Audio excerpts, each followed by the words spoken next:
Good morning, good day, or good evening, wherever you are. Today we'll talk about goblins and dragons, about Voltron and Burn, chaos and destruction. Today we'll talk about Mono Red. After having gone through every single commander, I decided to make this series where I present to you those commanders that really grab my attention.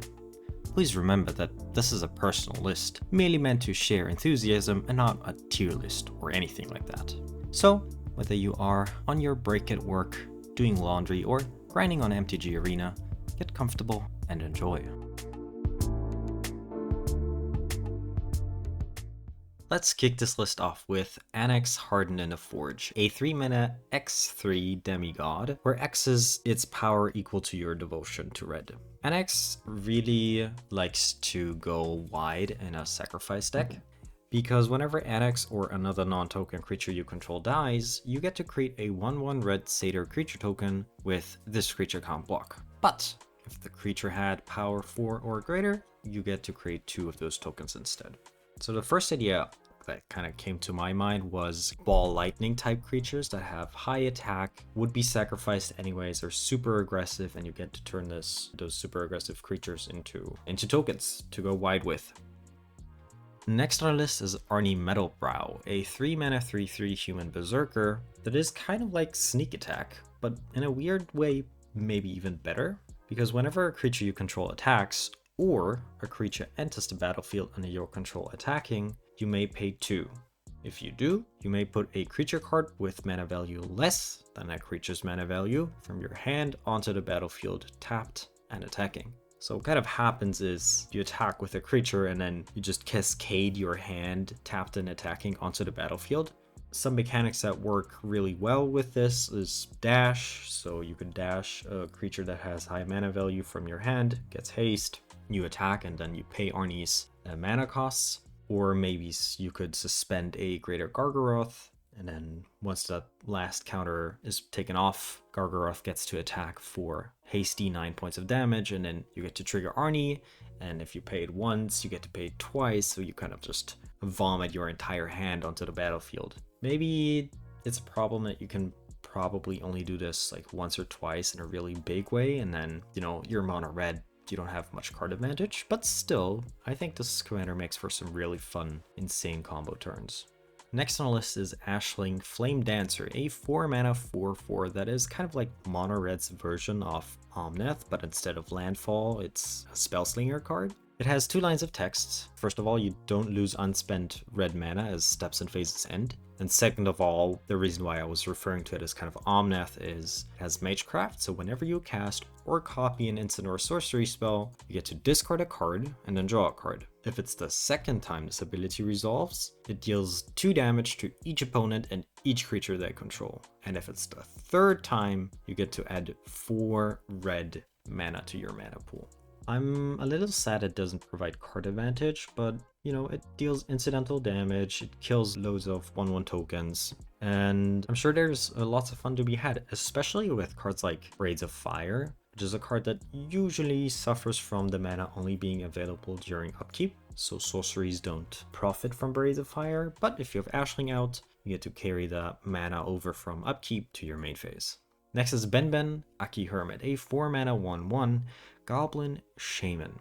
Ben taps to deal damage equal to the number of untapped mountains you control to target attacking creature. So, first of all, you need to have untapped mountains, and second of all, you need to target a creature that is attacking, which is pretty restrictive, and I'm not gonna lie, Ben isn't exactly the best commander, but it could work well in a goading deck. You still need to remember though that there's the problem of having untapped mountains, which means you need to pair him with lots of instants or something that untaps your mountains, but that's probably harder to come by than good instants. The reason I put Ben on the list is more the flavor. I really love the flavored text and the way he looks in the artwork. He really feels like an in-universe golem who lures poor souls into his mountain traps and then kills them. So maybe more of a flavor pick. If you want a strong commander, Calamity, Galloping, Inferno is definitely on par with one of the better red commanders. It's a 6-mana 4/6 horse mount, and like mounts do, it has the saddle ability, which is kind of like crew really. It has haste, and whenever Calamity, Galloping, Inferno attacks while saddled, you have to choose a non-legendary creature that saddled it this turn, and create a tapped and attacking token that's a copy of that non-legendary creature. Sacrifice this token at beginning of next end step, but you get to repeat this process once. So if you saddle once, you get to create 2 tokens, and then you have to sacrifice them at the next end step. This works really well with both Anax and Arni. And one interaction that I could mention a lot in this video, I'll try to do it not as many times, is ending turn effects like Sundial of the Infinite. Work insanely well with these generate tokens but sacrifice at end step, because you can just put those triggers on the stack, end the turn, and the triggers just fizzle and they will never repeat. Next on the list is Chandler. It's on the list because it's called Chandler, like the dude from Friends. Chiss-Goria, Forge Tyrant, is a 9 mana 5/4 dragon that has affinity for artifacts, which is already a very good line of text to read. It has flying and haste, and whenever Chiss-Goria Forge Tyrant attacks, you get to exile the top 5 cards of your library, and you may cast an artifact spell from among them this turn. If you do, that spell also gains affinity for artifacts. First of all, I love that affinity in some cases will get around commander tax. I also think that giving stuff affinity that doesn't normally have affinity is insanely powerful. I mean, there's a reason why Mycosynth Golem is as expensive as it is. Works really well with treasures also, but let's be honest, what doesn't work well with treasures? Next on the list is Delina Wild Mage, a 4 mana 3/2 elf shaman from the D&D set. And while I wasn't the biggest fan of venturing into the dungeon, rolling d20 is always nice, and whenever Delina attacks, you get to choose a creature you control and then roll a d20. If you roll between 1 and 14, you get to create a tapped and attacking token that's a copy of that creature, except it's not legendary, and it has exile this creature at end of combat. This is notable because you can finally copy legendary creatures, unlike Calamity and a lot of other effects really in mono red. It's also notable because those tokens are exiled at end of combat, not end of turn, which makes aforementioned Sundial of the Infinite a little bit worse.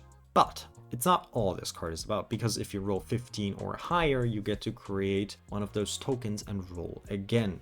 I feel like this is a very typical red card in the best possible way, because it has this chaotic element to it where sometimes you will just go off and suddenly win the game instead of having a normal turn. For a 4 mana creature, this effect, really packs a punch, and it's one of those cards that creates moments where you go like above 15 3 times and it will be a story you'll be able to tell weeks later still.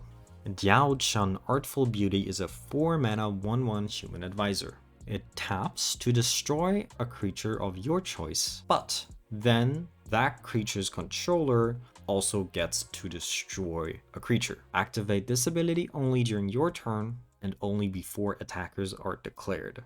Diplomacy isn't super common in mono red because most of the crazier stuff just makes things random, so there's not much to talk about. This card does. It pairs really well with either having no other creatures or having every creature you control indestructible, so you don't have a downside in case someone wants to revenge kill Diaochan. And this style of card that is like, you get something nice, but someone else gets something nice is something that we can see a bit more often in mono red nowadays. Makes me think of cards like Humble Defector, which lets you draw 2 cards, but then someone else gets it. Giving stuff away, and in this case, right, you don't give your commander away, but you give the ability to destroy something to someone else. Could be really fun if your table is into diplomacy type games. Farid, Enterprising Salvager, is a 3 mana 3/3 human soldier that does quite a few things. Whenever a non-token artifact you control is put into your graveyard from the battlefield, you get to create a colorless artifact token named Scrap. So immediately he provides lots and lots of trashy small artifacts, and there's a million ways to get value out of those in red, like Goblin Welder or Trash for Treasure. But he's also super flexible because he has 3 different activated abilities. To activate, You pay 2, and then you sacrifice an artifact. And then you get to choose 1 out of 3 things. Either you get to put a +1/+1 counter on Farid, and it gains menace until end of turn. So, bit of Voltron going on. You could also go target creature, or you could discard a card and then draw a card, which again plays a bit more into this Goblin Welder style deck where you discard huge artifacts and then maybe reanimate them from the graveyard. What I like about this is you could buy a Farid deck and then maybe you realize, actually I'm not enjoying it as much as I thought, or the table isn't enjoying it as much as I thought, and then you could just take it in a different direction. Maybe reanimating huge artifacts on turn 2 isn't what you enjoy. Why don't you just take it in a goading direction then? Just switch it up if you feel like it. A little less flexible but maybe a bit stronger is Feldon of the Third Path. Again, a 3-mana creature, 2/3 Human Artificer. Feldon taps and pays 3 to create a token that's a copy of target creature card in your graveyard, except it's also an artifact in addition to its other types. It gains haste, and you sacrifice it at the beginning of the next end step. So what you do is put huge creature cards into your graveyard, you copy them, you attack with them once, and then you sacrifice it. It works really nicely with ETBs and sacrifice triggers. It works nice with Sundial of the Infinite. I'm gonna mention it again. I think it's very straightforward what you want to do, but it's very powerful and, in my opinion, still deserves a mention because it is very good in what it wants to be. Fumiko the Lowblood has Bushido X, where X is the number of attacking creatures. Bushido means whenever this creature blocks or becomes blocked, it gets +X/+X until end of turn. So in Fumiko's case, X is the number of attacking creatures. The second line of text is really what makes this card what it is, because creatures your opponents control attack each combat if able. It's important to mention this is not goading. Those creatures can certainly attack you, but it forces everyone to attack. It will certainly speed up your games of Commander, and maybe you could pair it with cards like Ensnaring Bridge or another commander that will make an appearance later on this list. Gadrak the Crown-Scourge is a 3-mana 5/4 dragon, which is incredible stats. He's flying, which is nice, but Gadrak can't attack unless you control 4 or more artifacts. His third line of text reads, at the beginning of your end step, create a treasure token for each non-token creature that died this turn. So immediately you can see that it will be incredibly easy to have 4 or more artifacts, and really he's a nice treasure enabler, he's a nice treasure payoff. I think he's not to be underestimated as a Voltron commander because he's already a 5/4 flying for 3 mana, which is incredible. You don't need much to turn him into a lethal threat. And a nice interaction that I also wanted to mention is Gadrak sees creatures that died even before he entered. So maybe you have him in the command zone, you play a Blasphemous Act, and then you play Gadrak, and he will create treasure tokens for each non-token creature that died even before he entered the battlefield, which is very nice. Goro-Goro, Disciple of Ryusei, is a 2-mana 2/2 Goblin Samurai. For 1 red mana, he gives creatures you control haste. And for 5 mana, you get to create a 5/5 red dragon spirit creature token with flying. But you can only activate it if you control an attacking modified creature. He seems a little innocuous at first, but it is so nice to just give everything haste, especially if you create a bunch of tokens. Giving all of those haste for just 1 mana can be super strong, and it makes him very dangerous to leave it alive. He is also a mana sink in some way, but let's be honest, it doesn't scale super well. Like creating a 5/5 for 5, nah, it could be better. Still, just having haste out of the command zone for all of your creatures, very good in my opinion. If you are maybe a bit more of a degenerate combo enjoyer, maybe Heartless Hidetsugu is a card you'd enjoy. For 5 mana, you get a 4/3 Ogre Shaman. This creature taps to deal damage to each player equal to half that player's life total rounded down. Red has a lot of cards that double the damage dealt to players, like Furnace of Wrath or Retroicious Violence. This is just a 1/2 punch someone or almost everyone out of the game. if they have a number of life that's dividable by 2, you just insta-kill them, right? They have 40 life, you deal 20, you double it, you deal 40. Unfortunately, Hidetsugu deals that damage to each player, so yourself included, but manipulating your own life total can be a lot easier than someone else's. And as long as you have an uneven amount of life, Hidetsugu won't kill you. Herigast, Erupting Nullkite, is a relatively new card, and it's one of those cards that aren't red but have the red color identity. It costs 9 mana, but like the last 9 mana card, you don't actually pay 9 mana, because it has Emerge. Emerge is an ability that lets you cast a spell by also sacrificing a creature, and you only pay the difference between the Emerge cost, in Herigast's case that's 8 mana, and the creature's mana value that you sacrificed. So for, potentially 4 mana, you get a 6/6 Eldrazi dragon that whenever you cast it, you can exile your hand if you want. If you do, you draw 3 cards, so it can provide some really nice card advantage. It has flying because of course it's a dragon, but more importantly, it gives each creature spell you cast Emerge, and the Emerge cost being the mana value of that card. Giving just any creature Emerge is crazy. It pairs wonderfully with all the big Eldrazi. It pairs wonderfully with cards like EDH Staple, Solemn Simulacrum that do something on ETB, do something when they die. It's just an absolute powerhouse, and I could see someone build a very, very fun deck that profits so much from sacrificing smaller things and then, cheating into play almost bigger stuff and getting cast triggers. That's a very important distinction. This isn't sneak attacking something in. This is getting an Eldrazi cast trigger, which is just a million times better.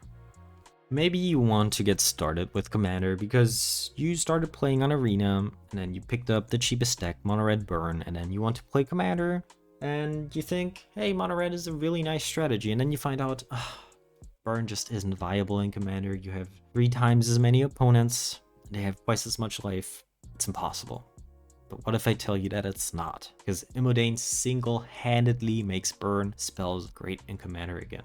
Imodain is a 4 mana 4 for a human knight, which is, just okay rate. But whenever an instant or sorcery spell that you control that targets only a single creature deals damage to that creature, Imodain will deal that much damage to each opponent. So when Lightning Bolt deals 3 to target creature, but also 3 to every opponent, it suddenly becomes a way better card in Commander. But we're Commander players. We dream big. What about suspending a Shivan Meteor and dealing 13 to each opponent? If push comes to shove, you could even target your own stuff and Imodain will still deal the damage to each opponent. To me, Imodain holds a really special place because I think Burn should be better in Commander, and Imodain really is a key creature if you want to try and make it great again. If you have watched or played Modern, you definitely know Inti, Seneschal of the Sun, a 2 mana 2/2 human knight. Whenever you attack, doesn't have to be Inti, you may discard a card. When you do, put a +1/+1 counter on target attacking creature. It gains trample until end of turn. Also, whenever you discard 1 or more cards, exile the top card of your library, and you may play that card until your next end step.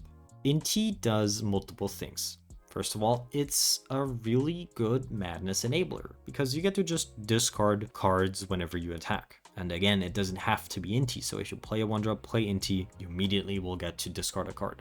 Also, it provides card advantage, because most likely the card you discard is a bad card, and then you get to exile and hopefully play a better card.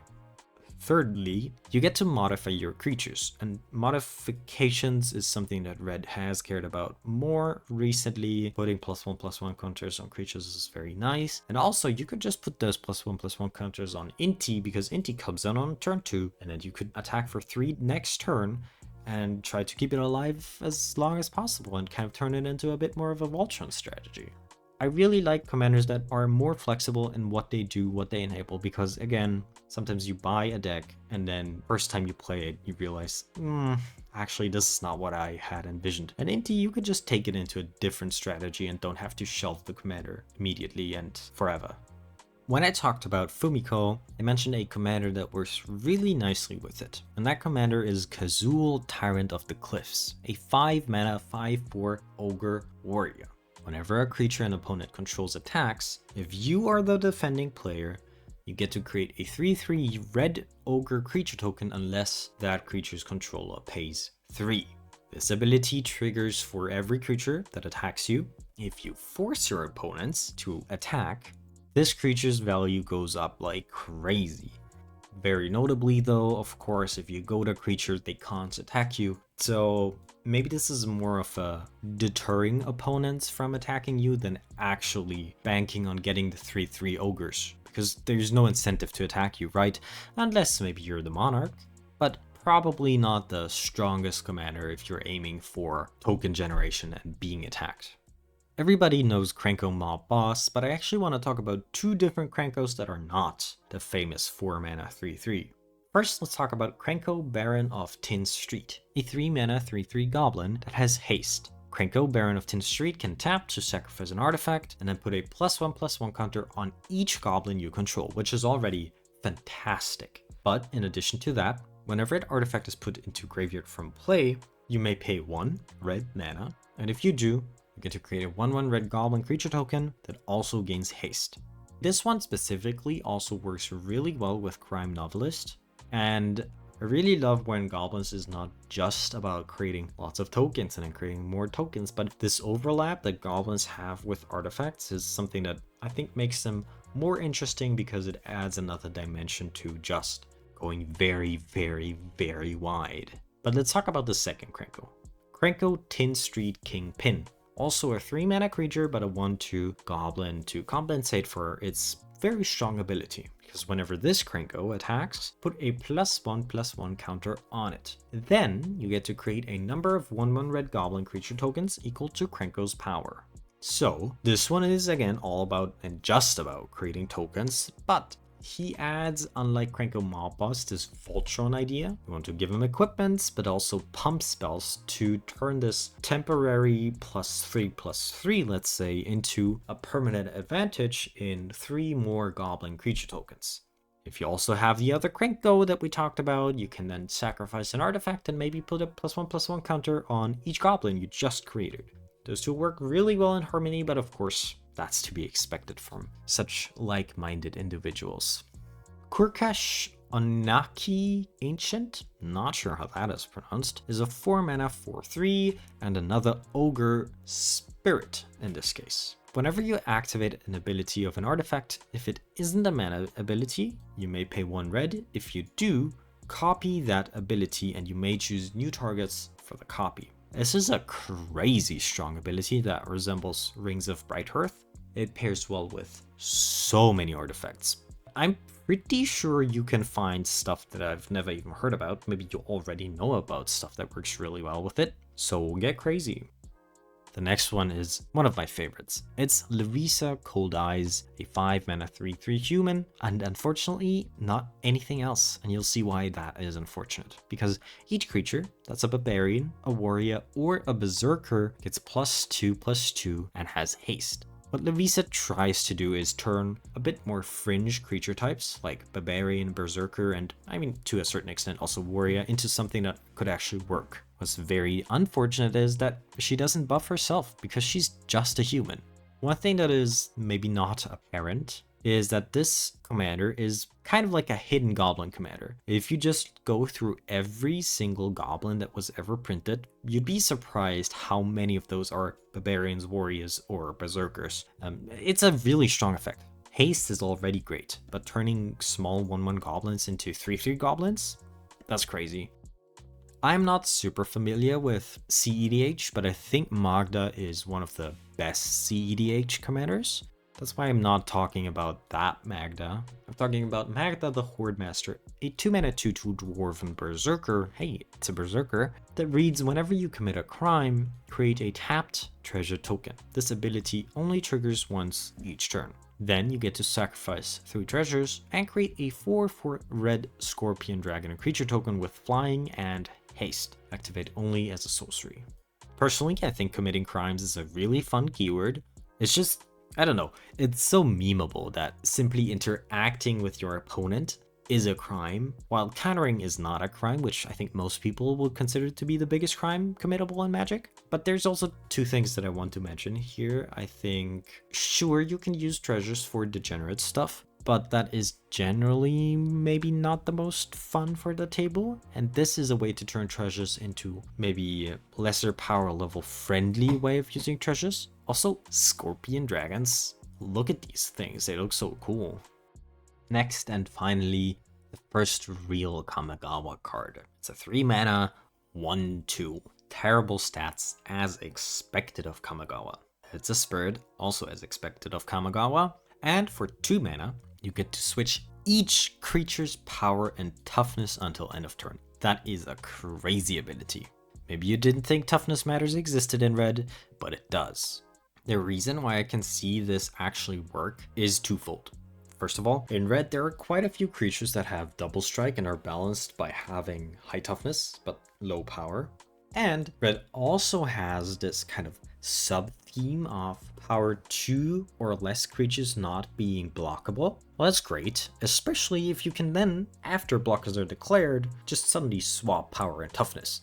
Makes it pretty unfair for your opponents. You could also maybe somehow turn this into a Voltron commander. There's quite a few equipments that give just loads of toughness. One of those more tricky, more high concept commanders, and definitely lower power level in and of itself. But I think these kinds of challenges are what makes deck building so fun, even in a color as maybe restrictive in some people's eyes, like mono red.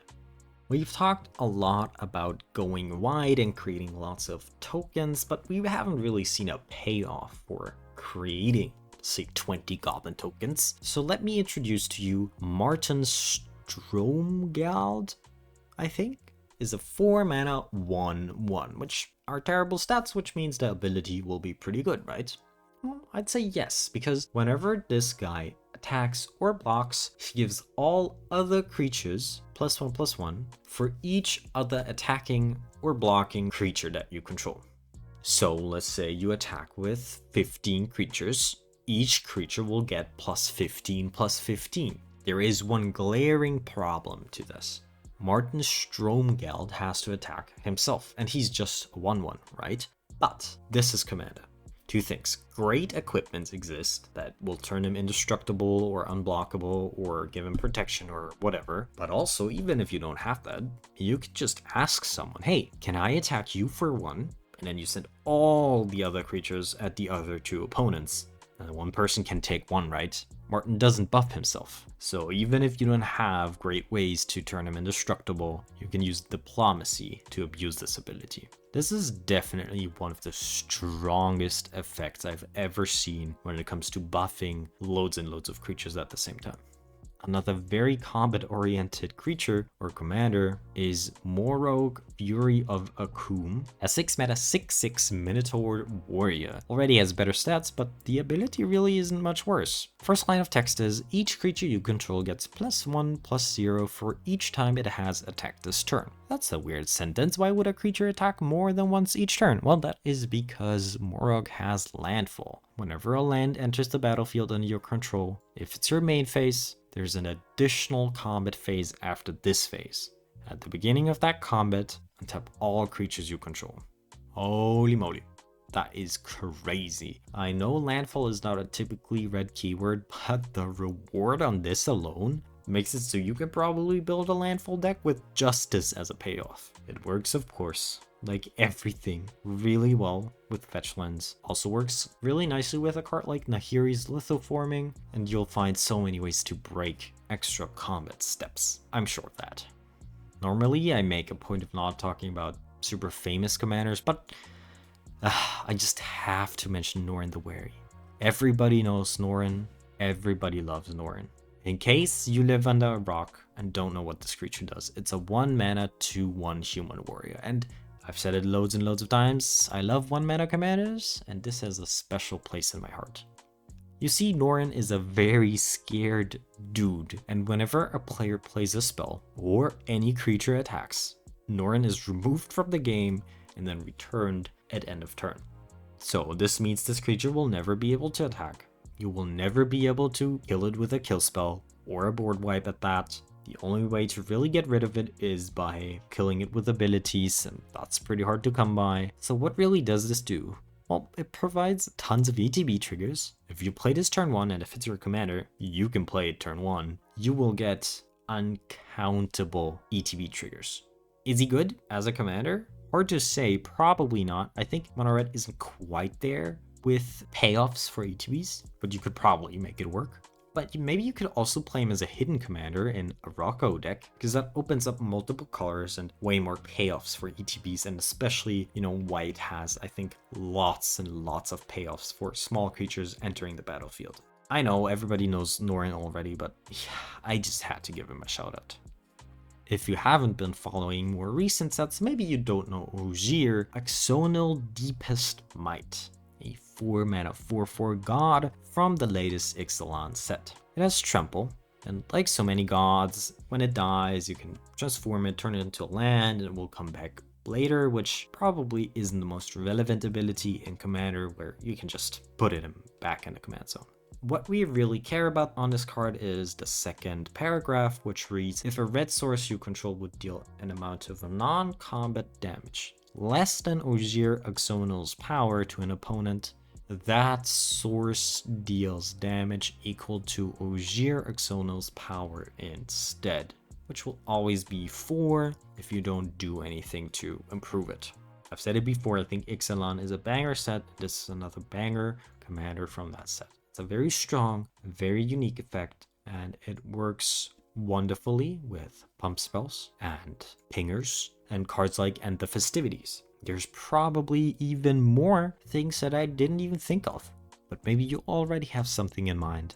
And if you do, feel free to comment down below if you found something cool. Perforos Bronze Blooded is a 5-mana 7/6 god. It has 4 paragraphs of text, of which 3 are absolutely incredible. Let's start with the downside, because of course, a 7/6 for 5 needs to have a downside.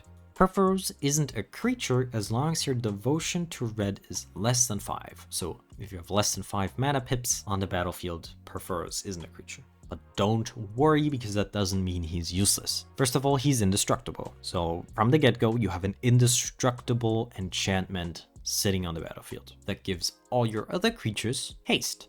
Haste is one of the strongest keywords in Magic, because a very core rule of the game is that creatures have summoning sickness, but it gets even better because for 3 mana, you may put a red creature card or an artifact creature card from your hand onto the battlefield, sacrifice it at the beginning of the next end step. And you're thinking, wait, there's something missing from this phrase. It needs haste. Oh, wait, but Perforos already passively provides haste to all of your creatures. So really, this is sneak attack. 5 mana, you put it into play, and then for 3, you get to sneak attack a red creature or an artifact creature into play. Rook Hexgold Nabber is a 3 mana 2/2 Goblin Rebel. It has Trample and Haste, great keywords, and whenever an equipped creature you control other than Rook attacks or dies, you may attach all equipment attached to that creature to Rook. What Rook does is it enables you to put equipments on different kinds of creatures, and then if it's beneficial to you, you can either, well, sacrifice them if you have a sacrifice outlet, or just attack and then bundle all of those equipments on Rook. What I want to mention is 2 synergies this creature has with Living Weapon and for Mirrodin, which are both mechanics that are stapled onto equipments that make it so they enter on a token. And then even if you re-equip, you'll still have that token in the case of for Mirrodin.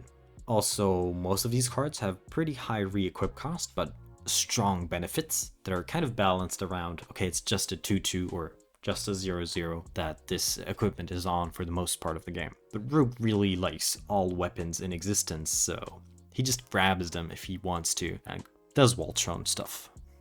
Riona Fire Dancer is a 5 mana 3/4 human wizard, and like so many others before her, she creates tokens that are copies of another target creature you control. In her case, it happens at the beginning of combat, and you get to create X tokens, where X is 1 plus the number of instant and sorcery spells you've cast this turn. The tokens you create gain haste, and you exile them at beginning of next end step. So I think by now you have different like building blocks to these abilities that you'll realize. First of all, they get exiled, so there's no real use of having death triggers.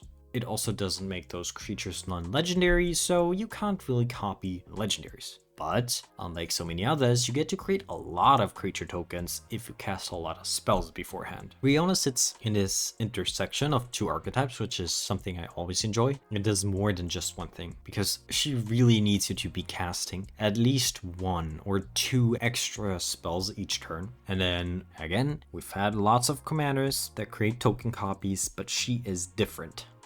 From 5 mana back down to 1, we go to Rosnacht, Heir of Roga. The name already spoils it. It's a kobold warrior to be exact, and it's an 0/1 like kobolds usually are. It has Battle Cry, which is an ability that whenever this creature attacks, it gives each other attacking creature +1/+0. In addition to that, Rosnacht has the heroic keyword. So whenever you cast a spell that targets Rosnacht, you get to create a 0/1 red kobold creature token named Kobolds of the Kirkkeep. This is a 1 mana commander that goes wide instead of more Voltron-y, which is something we haven't seen so far. And like another before it, it pairs really well with another commander that we'll introduce later on.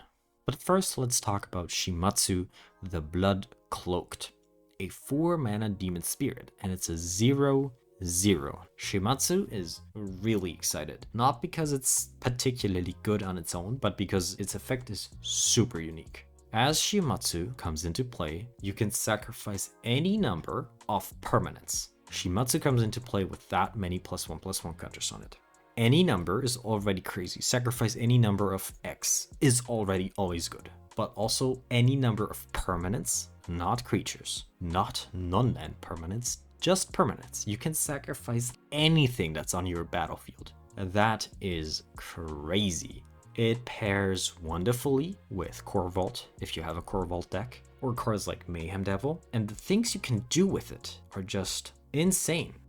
Slowbad the Iron Goblin is neither slow nor bad. It's a 3 mana 3/3 Phyrexian Goblin Artificer. Slowbad taps, you sacrifice an artifact, and then you add an amount of mana equal to the sacrificed artifact's mana value. Restriction is, you only get to spend that mana on either artifact spells or activated abilities of artifacts. This, first of all, screams affinity, right? Playing huge artifacts in mana value for cheap. But also sacrifice, which is mostly cheap artifacts that do stuff on ETB.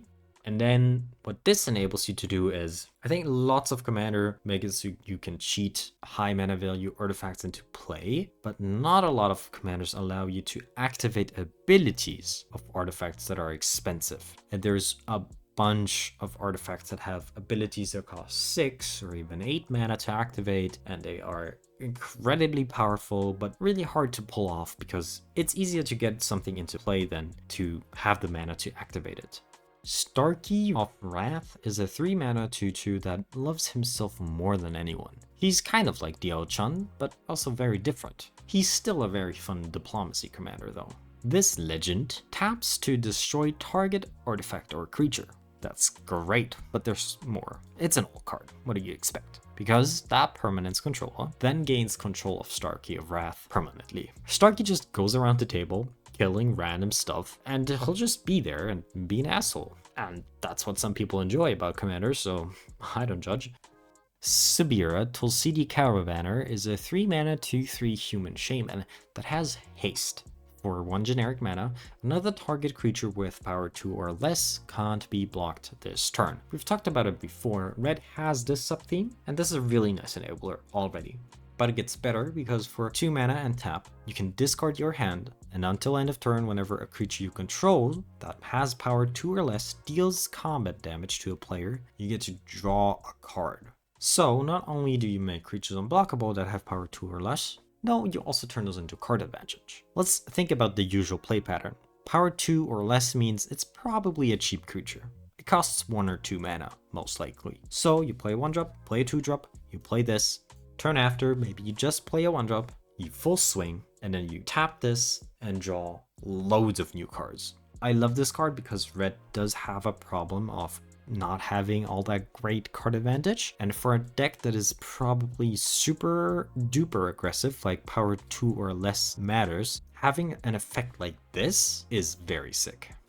Speaking of card advantage, if it's not power 2 or less creatures you're interested in, but instead spell slinging, Syr Carah the Bold is probably a good commander for you. It's a 5-mana 3/3 human knight, but unlike most knights, she doesn't really care about combat, because whenever Syr Carah or an instant or sorcery spell you control deals damage to a player, you get to exile the top card of your library, and you may play that card this turn. Syr also taps to deal 1 damage to any target, so you can kind of enable this card advantage yourself. While it's nice that Syr taps and deals 1 to any target and then you get to exile 1 card, I mean, this really just shines if you're running out of cards in your Spellslinger deck. Just imagine how wild just 1 Grape Shot can go with this.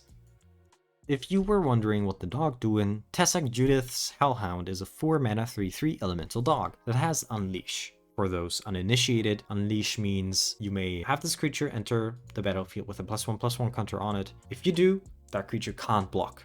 Tessac also gives each other dog you control Unleash. It also gives creatures you control with counters on them haste. And lastly, when Tessac attacks, you get to add 1 red for each attacking creature. I looked at it, there's around 40 dogs you could put into a mono-red deck, but since the last 2 paragraphs work for non-dogs as well, you really shouldn't restrict yourself to just tribal. Modified is a mechanic that is perfect for this commander, and it has been getting a lot more support recently. So even if you don't play dogs, if you just play something that enters with any counter, it doesn't even have to be a +1/+1 counter on it, Tessac will still give it haste. Another one of those commanders that immediately just paint the dream scenario in your head when you read them is Toralf, God of Fury, a 4-mana 5/4. It has a backside, but let's be honest, we can ignore that. It has trample, but honestly, let's ignore it as well. Because whenever a creature or planeswalker an opponent controls is dealt excess non-combat damage, Toralf deals damage equal to the excess to any target other than a permanent. Oh boy. Let me just name a few cards. Star of Extinction, Chain Reaction, Blasphemous Act. This card is just meant to one-shot your opponents with board wipes. And honestly, that sounds kinda juicy to me, but you'll have to decide for yourself. Bridging 2 more archetypes is Valduk, Keeper of the Flame. It's a 3-mana 3/2 human shaman that reads at the beginning of combat on your turn. For each aura and equipment attached to Valduk, create a 3/1 red elemental creature token with trample and haste. Exile those tokens at the beginning of the next end step. So this is definitely Voltron, but he's also go wide. And go wide in a very weird way, because you don't create tokens that last, you just create tokens for 1 turn. The next 2 commanders on this list are definitely some of my favorites. Let's first talk about Vorchild, Betrayer of Kildor, a 3-mana 3/3 human knight. Whenever Vorchild, Betrayer of Kildor, deals combat damage to a player, that player creates that many 1/1 red survivor creature tokens. Survivors your opponents control can't block, and they can't attack you or a planeswalker you control, so they're kind of like permanently goated. And lastly, when Vorchild leaves the battlefield, you gain control of all survivors. This is not just 2, but kind of like 3 different archetypes in one. It is Voltron, because you want Vorchild to hit your opponents and you want her to hit them hard. It's also goading. Your opponents have all these 1/1s that can't block, so might as well attack, right? And lastly, you can just bolt your own Vorchild, and then suddenly all the survivors come back to your side, and then suddenly you have 20 survivor tokens. Also very fun is Zada, Hedron Grinder, a 4-mana 3/3 goblin ally. Whenever you cast an instant or sorcery spell that targets only Zada, copy that spell for each other creature you control that spell could target.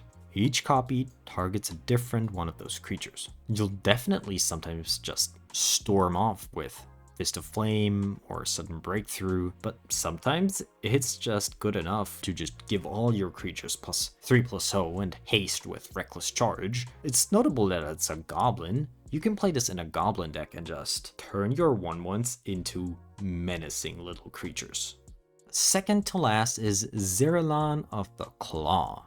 Zeralan is a Lizard Shaman 5 mana 3/4 that taps for 3 mana to search your library for a dragon permanent card, put it onto the battlefield, then shuffle. That dragon gains haste until end of turn and you need to exile it at the beginning of the next end step. We all know how nice it is to get a hit in with an Ancient Copper Dragon, and this is the last time I'll mention it, but pretty good with Sundial of the Infinite. Just gonna say it. We are really ending this video in the most mono red way because we really need something that embodies the chaos that mono red is all about. And that's why I put Zerzoth Chaos Rider on the list. It's a 3 mana 2/3 devil, and whenever an opponent draws their first card each turn, if it's not their own turn, you create a 1/1 red devil creature token with, whenever this creature dies, deal 1 damage to any target. Additionally, whenever one or more devils you control attack one or more players, you and those players each draw a card, then discard a card at random, so it enables itself. Also, it punishes those nasty blue players to jaw at instant speed. It fuels itself, it creates tokens, it enables madness. I think this is a very, very fitting last entry on this list about mono red as a color in Commander. And that will do it for the second to last video about monocolored commanders, before we finally dive into the 2-color combinations. You can look forward to mono green next, and in the meantime check out the other colors. With the swap from monocolor to 2 colors, I see a good opportunity to improve these videos, so if you have any feedback on what you would like to see changed or added, feel free to leave it down in the comments below. But most importantly, be kind to yourself and others. Goodbye.